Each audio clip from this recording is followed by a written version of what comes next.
have a particularly punchy or counterintuitive or interesting or seemingly indefensible quote from the article that makes itself a sort of a nice little tweet, and they'll have a link to the article that goes on from there. That's a great way, it seems, of grabbing people's attention, of arresting them, if you like, mid-thought. One of the ongoing concerns that I do have, though, about the new media is because of our capacity just to be able to write people off as being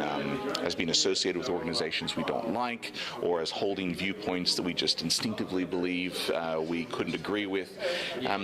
Something that Twitter does is it gives us an opportunity to simply brand something as something that's worth dismissing. So I think part of the Christian use of Twitter has to be giving people the opportunity to maybe re-examine articles, re-examine points of view, re-engage, not just with single ideas that they thought had passed their use-by date, but maybe to begin rethinking some of their moral, theological, and other presumptions as well. So I think anything that stops people in their tracks and kind of draws them in to a deeper argument, I think can be a very good thing. As long as you get to a deeper argument. As long as you get to a deeper argument, though, and again, that's one of the problems with Twitter, is that it enables you almost uniquely today with being able to brand somebody as associated with this or that group, associated with this or that lobbyist. So, I mean, this is one of the other things that I suppose I would have liked to have heard a bit more from the conference, and that's that how can Christian generosity, how can the use of the church's place in society,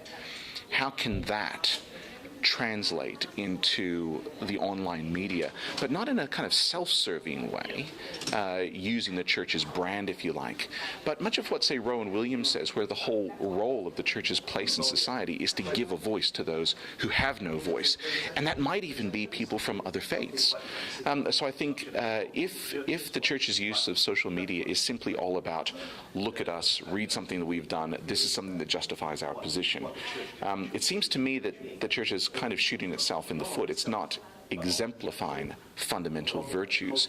If, however, there's a way of embodying or exemplifying generosity by, for instance,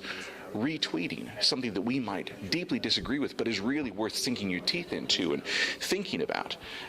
or even hosting